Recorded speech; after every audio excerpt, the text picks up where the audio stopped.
W.H.O Radio. The Millennial Conservative Resistance begins right here, right now.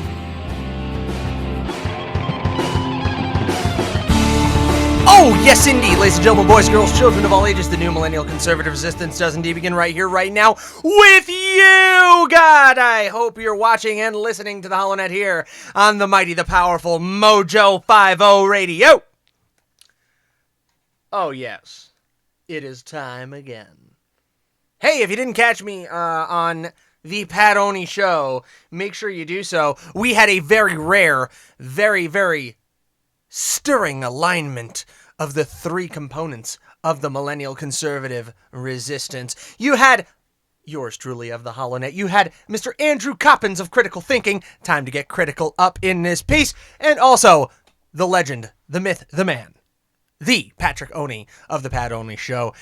Yes, all three of your Saturday millennial voices here on the mighty, the powerful Mojo 50, all in 1 hour. It was almost too much for that 1 hour to bear. That's what she said.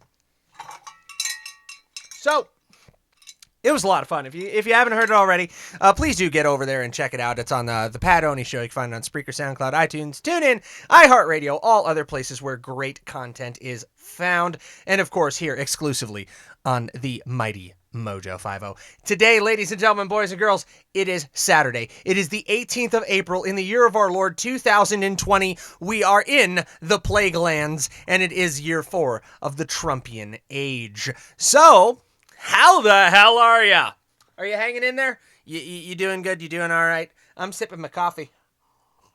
Oh, the good stuff. That's glory right there. Speaking of coffee, if you haven't been on there yet, you need to get on there now. Do it now. Do it literally right friggin' now. Get on AmericanPrideRoasters.com. AmericanPrideRoasters.com, the official coffee of Mojo 50 Radio. You've got coffee drops. You've got the wonderful different selections of coffee, ranging from Watson's White Chocolate Caramel, which definitely was not to appease the masses. You also have Ron's Sensual Chocolate, Izzo's Rage, the angriest coffee known to mankind. My personal favorite, Silent Cal's 3-pound box, the Calvin Coolidge of APR Gold. You have Doc Thompson, God rest his soul, his Bacon Blast, and also Uranus Hurts. You have to say it. You have to say it. $20 up on the roof, same as downtown. All these great blends can be yours from American Pride Roasters. Historically great coffee. And it is a fantastic local business. Longtime friends and allies of the mighty, the powerful Mojo 50. Please do lend your monetary support. Throw heaps of money at them, and they will throw heaps of coffee in return. DM at DM. You know we love you, brother. All right. So now that I got that crap out of the way, not the coffee's crap, but, you know, my live reading is crap because I'm not great at it. I do the most blunt, ham-fisted segues in the history of radio broadcast, but I think our clients have come to know and love that. By the way, if you are interested and have a small business or know somebody with a small business, please feel free to contact me, info@theholonet.com, info@theholonet.com. Put in the subject line, Mojo 50 advertising. I will get you hooked up. You too can have the dulcet tones of my screeching, ranting voice reading about your product or your business. Or, you know, if you really have to, I guess we can get Watson to do a read.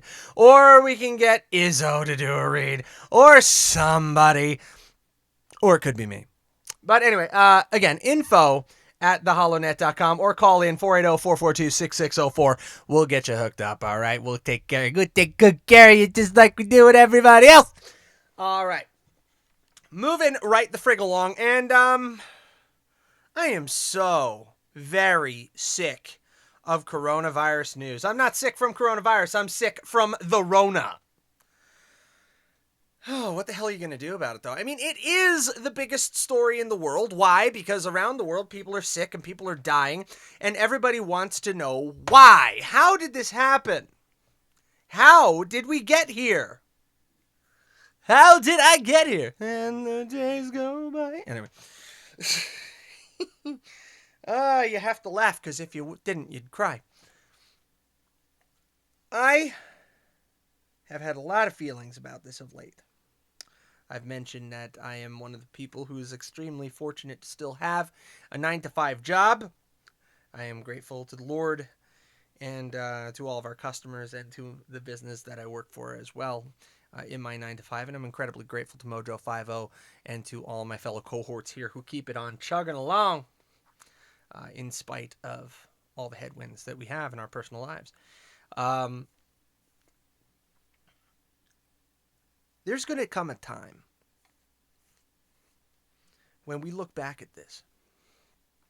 It's probably not right now because we're still in the thick of it.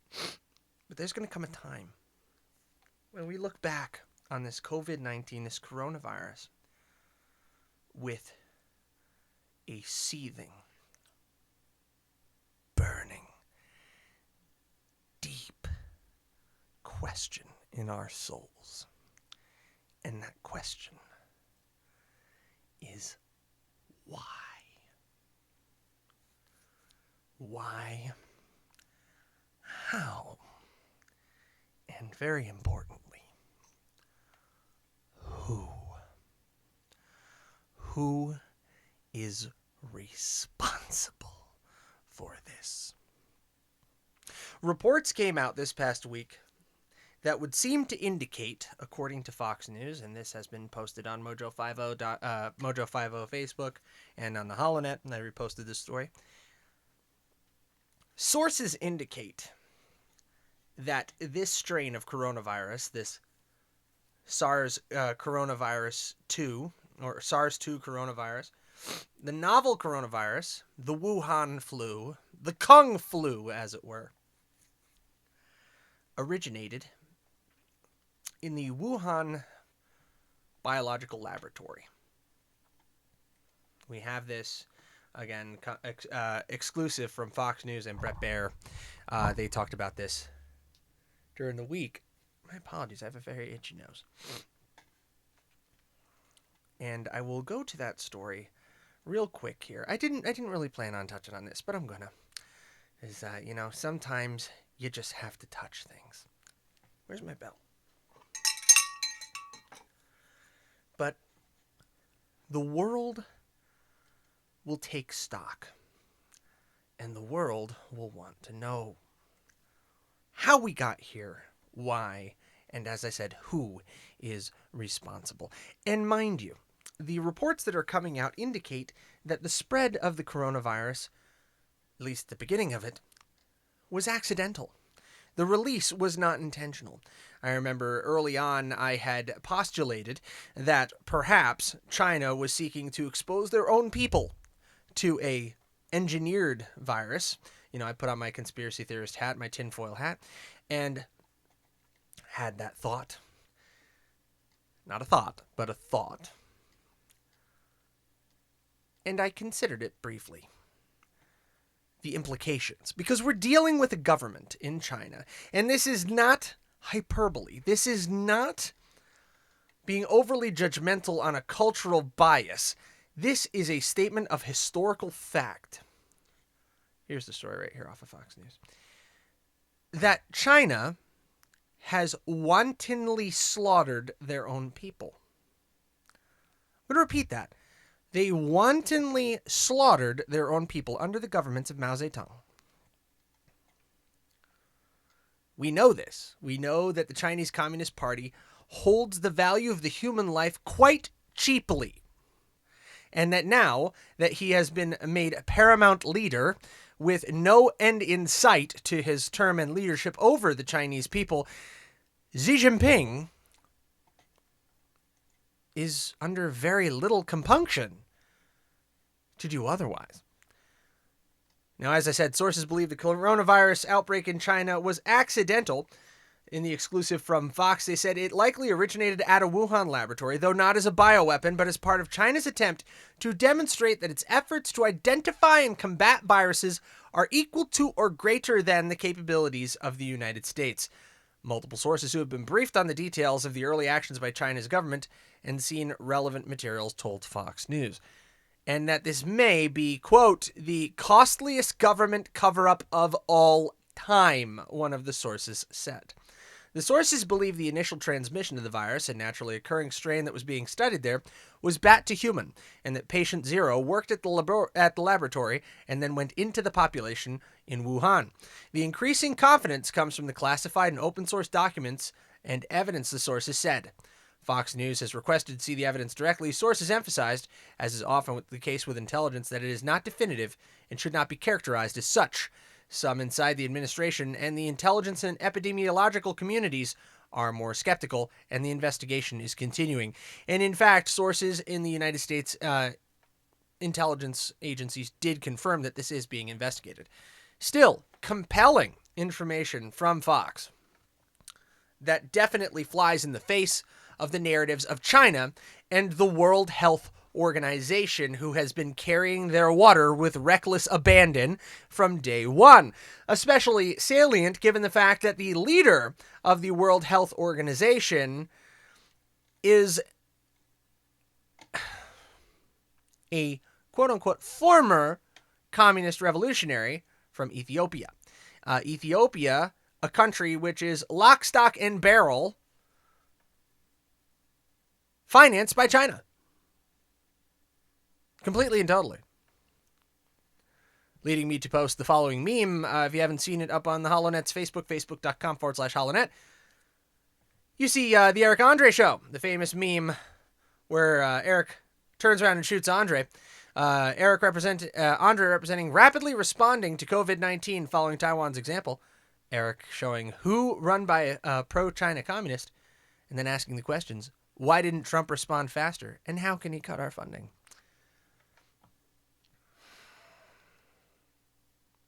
Now, I want us to get back into that mindset that I started this conversation with, where we're going to get to a point where we want to know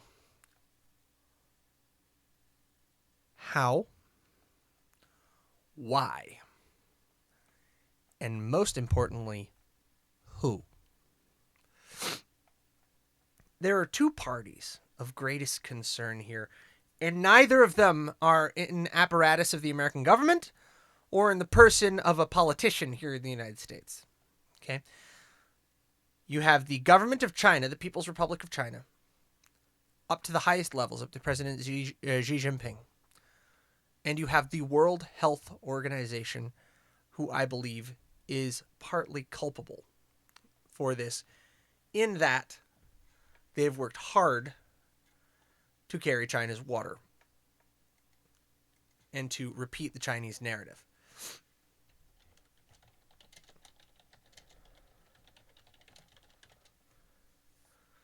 No, not headquarters, you twit. Tedros Adhanom. National Review wrote, "WHO Chief Tedros has got to go." He's the Director General of the World Health Organization, Dr. Tedros Adhanom Ghebreyesus, according to the World Health Organization, who was recently elected as WHO Director General. In case you want to do a little bit of light reading on him, he has quite a history in Ethiopia. But I digress. The question is, how will the world respond? And many, many commentators, I note Sargon of Akkad of the UK, have been asking the question of what should be done with China after this crisis has abated.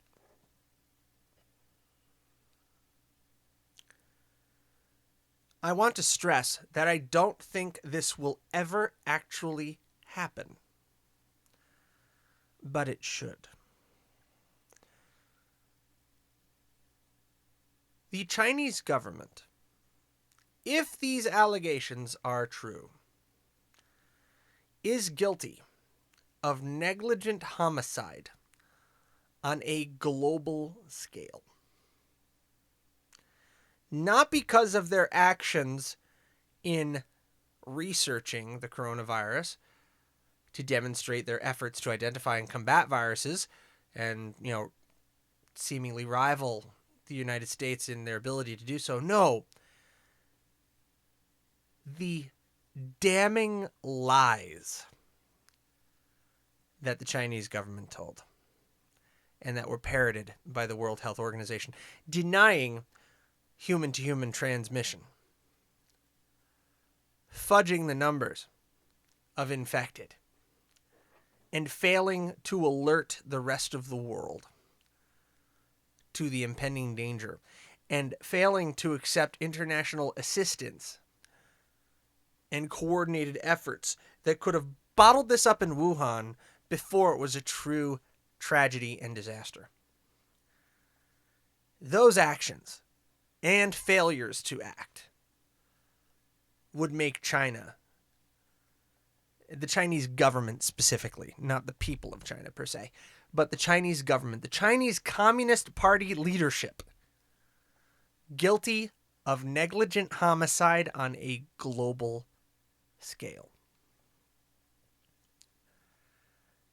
The only response to this level of negligence and callousness must be the most severe response the international community is capable of, short of warfare.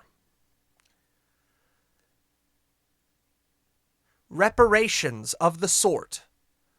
I'm not talking about slavery reparations that the left likes to trumpet about and likes to bandy about and say that the American people owe to descendants of slaves. No, I'm talking about war reparations as the analog to this. I'm talking about reparations to a level, sanctions to a level that would make the architects of the treaty at Versailles blush.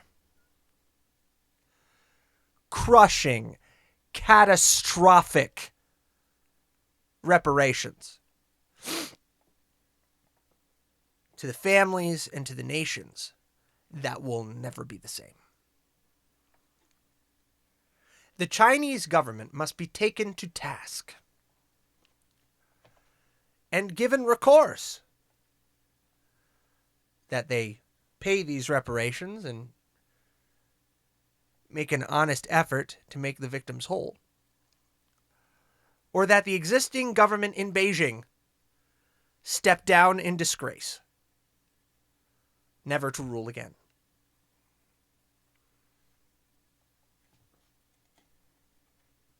Now, I would once again like to stress, I bear no illusions that this is ever going to happen. The world is so intrinsically linked, so addicted to the poison of cheap Chinese manufacturing, that it is impossible at this stage for us to divorce ourselves. We cannot cleanse ourselves of that sickness fast enough. For quite some time, we will still need the production capacity of China. But every effort must be undertaken, every exertion must be made to free the world from dependence on Chinese manufacturing. The United States, Europe, the rest of Asia, the UK, we all have to restore the native capacity within our own nation to satisfy our production needs. And in speaking to a gentleman I hold in esteem who holds degrees in economics and game theory, he brought up a very good point. The loss of so many jobs in the service sector represent a great release of human capital into the marketplace. Human capital, in other words, intelligent, trained workers, who could very easily transition into the technologically advanced productivity roles that are required by the modern economy. This could be a renaissance. This could be a rebirth of American industry, of true industry, productivity, building of products in the United States, making made in USA, made in America mean something again. And I can think of no way better to make America great again and to free us of our poisonous dependency on the People's Republic of China than to reassert our dominance as a productive power in the world. We are at a crossroads. At this stage, we understand who is responsible. The evidence is coming forward now. We are still handling the ramifications and the consequences of those actions and inactions.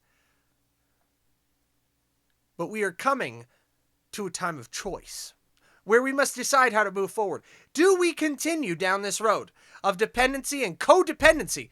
Codependency really is the best phrase for it, because the Chinese depend on our financials and we depend on their productivity. They need our consumption of their cheap products, and we need their cheap products to consume. But Americans are learning this month and last month what is and is not essential. Aren't we just? Like our grandfathers and great-grandfathers before us. I should say grandparents and great-grandparents before us. Got to count the ladies in. We're learning quickly what you need and what you don't need that damn bad. And if we are willing and if we are able to accept the difference between what we want and what we need, we will be all the better for it. We will be positioned to retake our rightful place as leaders in industry and productivity here in the United States, because we will have burned down to the purest that we can be. This coronavirus is the crucible which will purify the American spirit.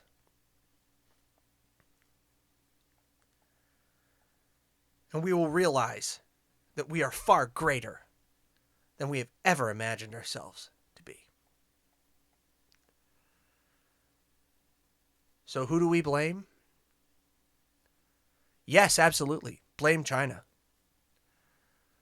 Blame the Chinese government for their lies, for their misdirection, and for their failure to act. But we must grip the mirror and stare deep, long, and hard into it and realize that we have to blame ourselves as well. I'll explain why when we come back. You're listening to the Holonet on the mighty, the powerful Mojo 50 Radio. Stick around.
It don't mean a thing if you ain't got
that swing. It don't mean a thing if you ain't got that swing. It don't mean a thing if you ain't got that swing. It don't mean a thing if you ain't got that swing. It makes no difference if it's sweet or hot. Just give that rhythm everything you got. Don't mean a thing if you ain't got that swing.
No difference if it's sweet or hot.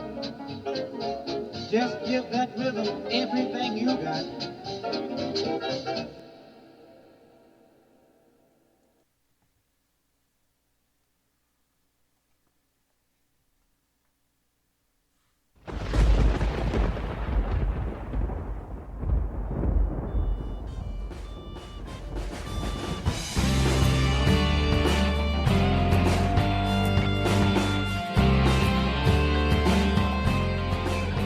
Listening to the Holonet on Mojo 50 Radio. The millennial conservative resistance begins right here, right now. And we're back. You're listening to the Holonet on the Mighty the Powerful Mojo 50. Thank you for sticking with us through the break.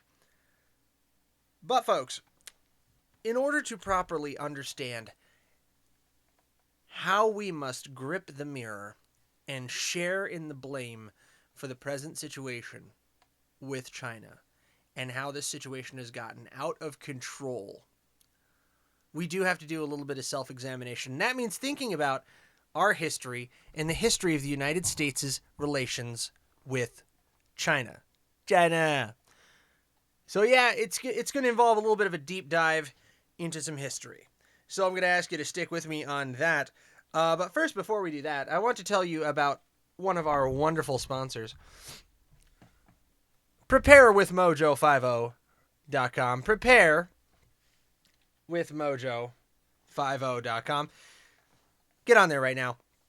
My Patriot Supply has set up Prepare with Mojo50.com. And there you can pick up your 4-week emergency food supply. It gives you 2,000 calories a day with 284 servings. Breakfast, lunches, dinners, drinks, and snacks. 12 different food varieties with a 25-year shelf life. The most responsible thing you can do with your Trump bucks. Okay, save $100 today, limited time, free shipping and handling, normally $7.95. So this reduces the price from $2.97 down to $1.97. You can save $100 instantly on this. And if there are other things that you want to pick up from MyPatriotSupply.com, just start with Prepare with Mojo50, and then click up here in the upper left-hand corner, click on the My Patriot Supply logo, and you can shop their whole site, and it will still record that you got there through preparewithmojo50.com, so you can support Mojo50, and you can do preparation, not panic. Preparation, not panic. Go to preparewithmojo50.com.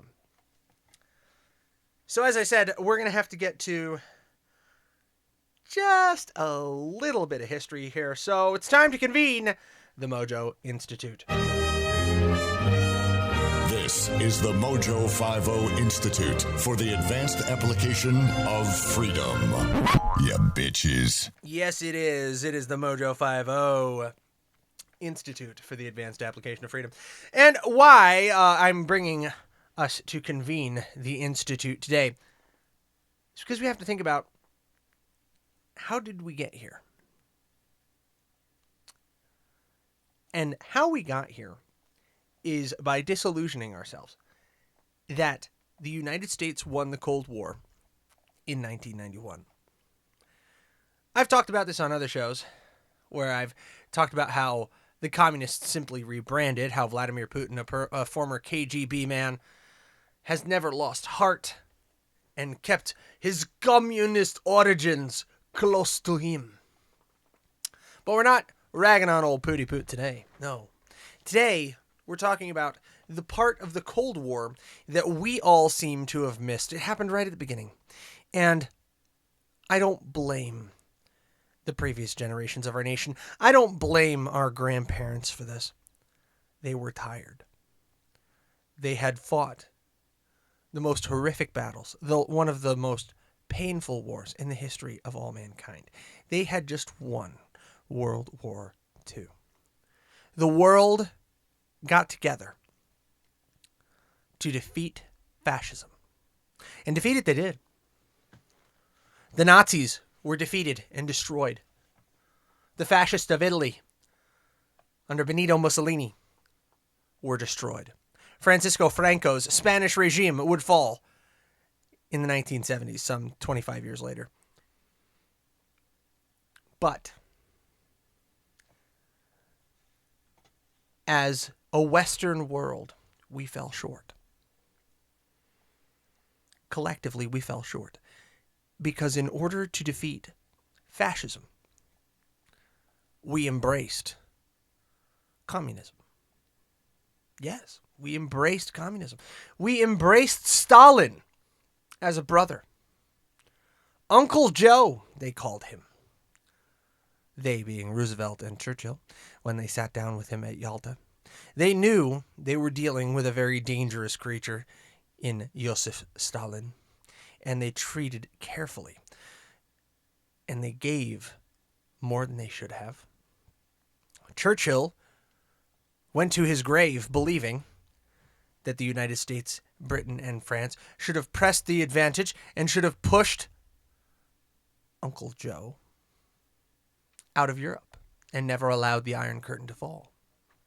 Many Britons believed that it was an insult to their national honor that Poland lay behind the Iron Curtain and lay under the oppression of the Soviet Union after the war had ended, given that the Polish people's plight was the raison d'être, the reason for entry into the World War to begin with. That was why they fought.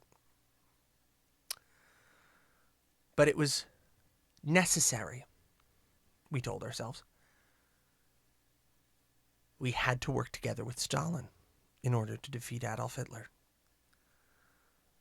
So we chose to go with the devil we thought we knew. But little did we know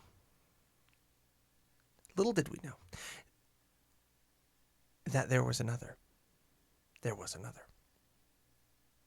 The Soviet Union became the focus of American belligerence. They became the evil empire, rightly so.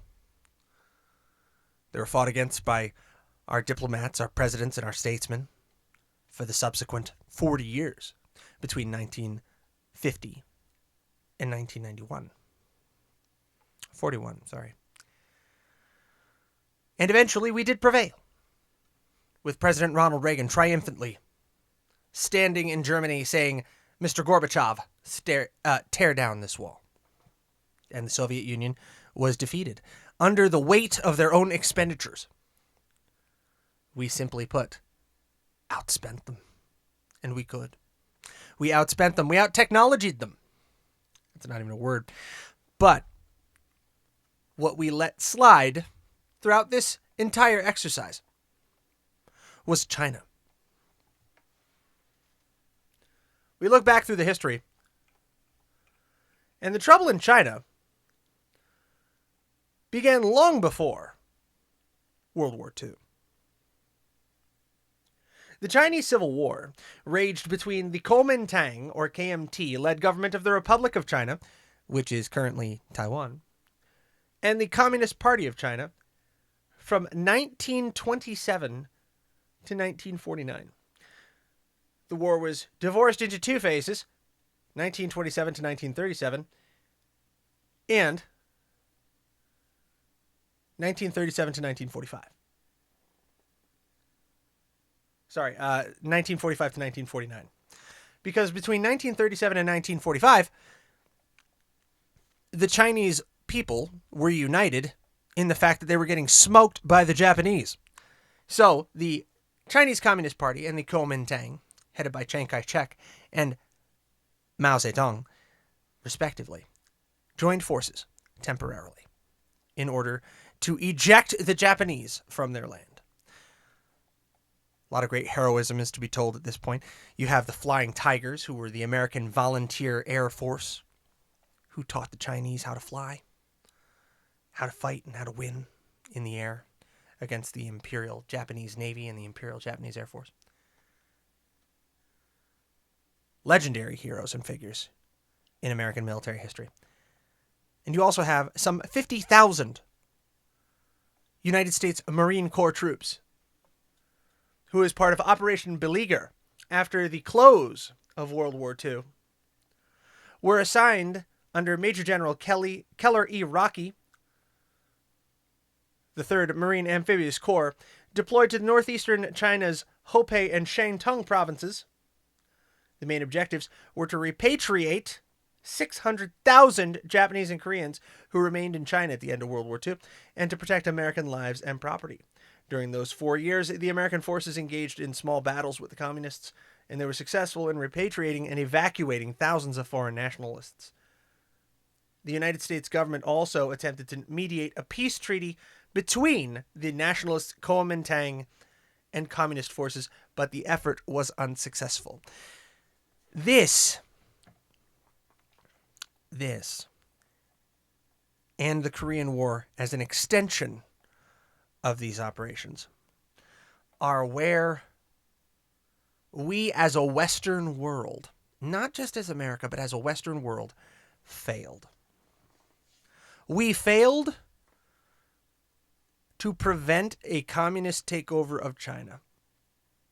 And there were many factors, not the least of which was sheer bloody exhaustion. The death toll and the toll on the American people of World War II had been catastrophic.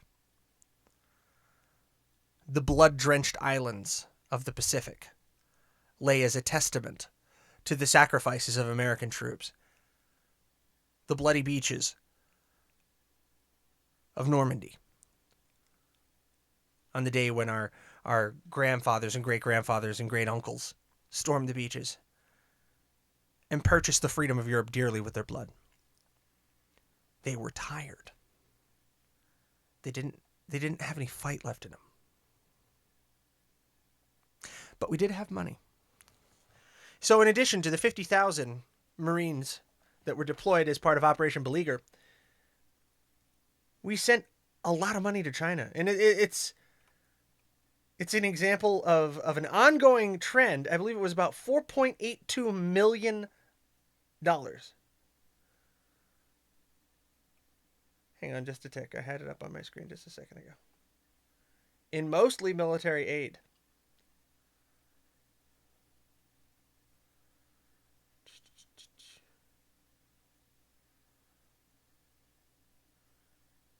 I was actually 4.82 billion with a B. $4.82 billion that the United States sent to China.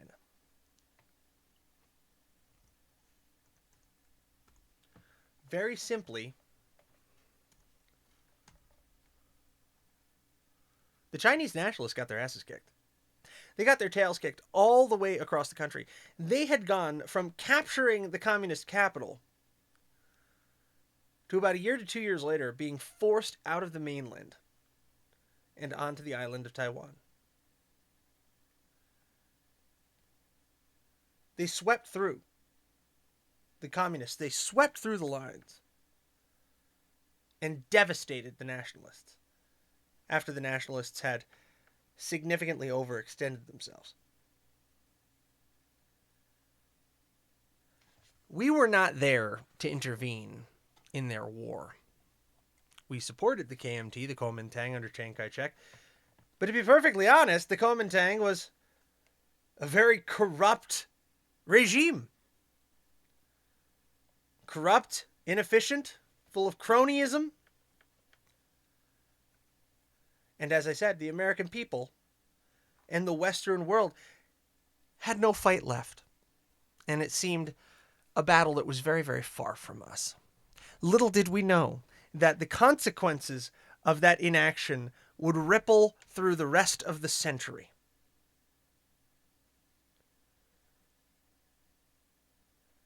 To the point that it would lead, in part, to the Korean War and many tens of thousands more casualties as United States forces under the United Nations again squared off against their communist Chinese counterparts. And then in Vietnam, where the North Vietnamese, supported by Beijing, would oust the South Vietnamese government, which was similar to Kuomintang, painfully corrupt, inefficient, and bereft of many of the nobler aspects that we would ascribe to a representative government. So this is the situation we found ourselves in. Because the Western world could not prevent the fall of China to communism, we are where we are today. The Chinese people have been under the heel of a government that counts the value of a human being purely in the terms of what they can produce, and their benefit or detriment to the collective. That is the Chinese government's way.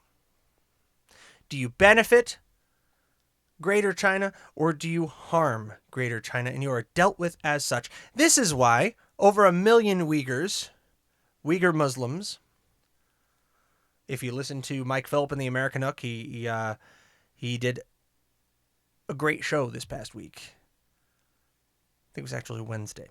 And he talked about the Uyghurs that are being held in detention centers in China. They are a detriment. Christians in China, woefully persecuted. The oppression of Hong Kong, which now seems like a distant memory behind the Rona. These are but small examples. And here we sit in the United States with our mainstream media parroting the World Health Organization and taking quotes from a Chinese Communist Party propagandist who accused American soldiers and sailors of originating this virus that, as it turns out, was very likely generated from carelessness in one of their own laboratories. We have two groups of people to blame. The Chinese government, of course, but to a certain extent, to a historical extent,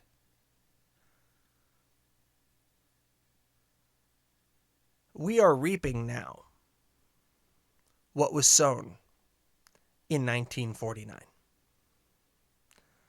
when the American forces in China, under Operation Beleaguer, were switched from handling the repatriation of foreigners and Japanese out of China to essentially what the China Marines in the old days, in the 1800s, did, which was purely protect American property and persons in China. Instead of standing as a bulwark alongside our nationalist allies, we sent money. We didn't send troops because we didn't want to send anyone else to die. Little did they know then what we know now. Through the 2020 lens of history, can we say now that this was the genesis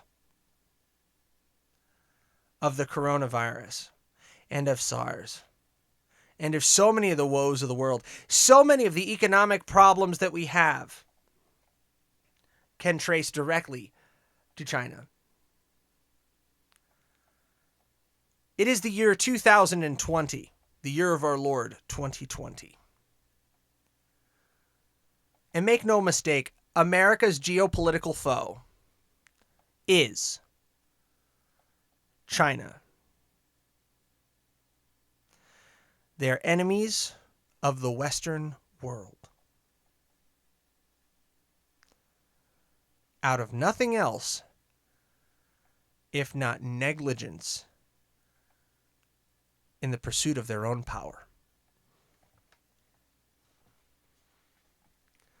So I hope it didn't get too scarily deep there, but just as a quick little aside, if you haven't done it yet, please log on to mojo50.com/donate. mojo50.com/donate.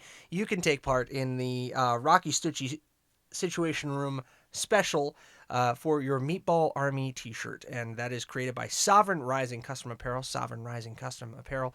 Again, that's facebook.com/Sovereign Rising Customs if you want to check them out. But you can go to mojo50.com, donate $25, and get yourself an official Meatball Army t-shirt. Make sure you do that today and support Mojo50, Sovereign Rising, and the Rocky Stucci Situation Room. So with the last 8 or so minutes that we have of the show, I wanted to get off the Rona. Man, I need to order some constitutionals. It's kind of like a double tap on a commercial, but whatever. SueñoDeTorres.com /pages/constitutional, or you could just go onto the Humidor and click the constitutional. Get a single for $8.95, 5-pack for $43.75, 10-pack for $89.95, or order it as part of your Dirty Dozen. It is a beautiful Connecticut wrapped Toro cigar. It's Dominican tobacco, hand-rolled fresh to order in Tampa, Florida. It delivers a mild smoke with a perfect ash. It's about an hour and a half of aromatic freedom. Get yourself a wonderful constitutional. I got to order me some. I'm out, which sucks. Jen, send me more cigars. So I take you to here in Arizona. Here in Arizona, this coming Monday, there will be a protest in downtown Phoenix. The protest is being called Patriots Day. This is a gathering of patriots, not an organized event or by any group or individual. We will each be responsible for ourselves and practice physical distancing to the extent possible. Okay, they're going to practice physical distancing. The Arizona Republic's erstwhile opinion writer, E.J. Montini, who is one of the most staunchly leftist hacks I've ever seen write, wrote on AZ Central, a spread the virus rally is planned for the Arizona Capitol. Isn't that sweet? It is the Patriots Day rally, EJ. It's going to take place at noon on Sunday and Monday at the Wesley Bullen Plaza at the state capitol in Phoenix. Gathering is to demonstrate to Doug Ducey and Arizona's elected officials that those in attendance want the state to loosen restrictions that were placed on businesses and public places to hinder the spread of the novel coronavirus. I'm not going to read this piece of trash any further than that. I just want to let you know that it's happening on Sunday and Monday, and that Americans, and specifically Arizonans, want to reopen for business. And the president released a 3-phase plan this week, which I believe bears some serious examination, in that we should continue to keep our elderly and our at-risk and our vulnerable populations safe, but with proper restrictions, with the correct PPE, personal protective equipment, and social distancing. Yes, I believe that we can get back to work. I'm not a doctor. I don't know any better than you do in this respect, but I know what I know. I know, based on the information that I have been provided, it seems reasonable. and that this is an affliction that deeply affects the immune-compromised, older folks, and people with underlying conditions. If you don't meet any of those criteria, yeah, I believe you should have the right to make that decision for yourself. The states should have the right to make that decision for themselves and get our country back to work so that we can start breaking this country away from the poison of Chinese production, from the suzerainty of Beijing. We can't go back and correct the fact that the Western world allowed the takeover of the Communist Party in China to happen. We need to be aware of it, and we need to accept that we bear part of the blame for allowing that to happen. But we can make it right now by refusing to bend the knee any further, by buying American-made products, by buying British-made, Canadian-made, Mexican-made, any old damn product, maybe not Russian, but buying products not made in China. We have that power. We have that ability. We have the power and the ability to reassert our industrial dominance here in the United States and in the EU and in the UK. We can do that now. The economy needs to be set free. Businesses that are going bankrupt and going out of business need to be allowed to go bankrupt in an expeditious, streamlined fashion in order to release that capital into the market so that way other businesses can take the ball and run, so that they can purchase the assets of those failed companies, so that they can hire the employees of those failed companies and put them back to work. It's time.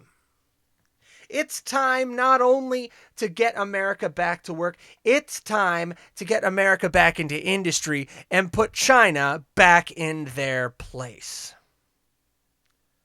Note, I am referring to the Chinese government again, not the Chinese people. I have the greatest amount of pity in my heart for people living under the boot heel of Beijing. My thoughts and prayers are with Chinese Christians and with Chinese patriots, with the people of Taiwan who have courageously thumbed their nose at Beijing for half a century while the world has sat by and done nothing, while the head of the World Health Organization refuses to acknowledge their sovereignty even long enough to talk about the results of their countermeasures against COVID-19. That's the world we live in today, where the United Nations bends the knee to Beijing, where the World Health Organization bends the knee to Beijing, and then cries when we pull our funding. Well, if you're going to play ball with Beijing's rules, you better get them to pick up the check. We have the power. We have the ability to reopen our states and to reopen our nation and reopen our businesses.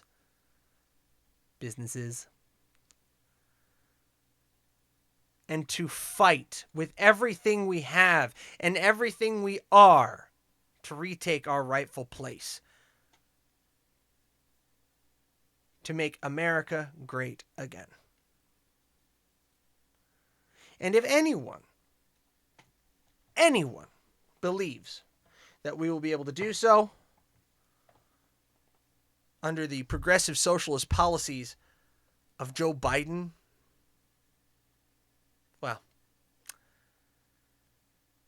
the Chinese were awfully kind to his son Hunter, weren't they? Kind of lets you know where they lie.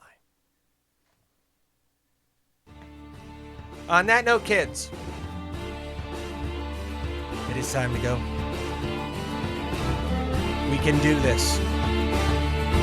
And we shall. Good night. God bless you. And God bless the United States of America. From Phoenix. End transmission.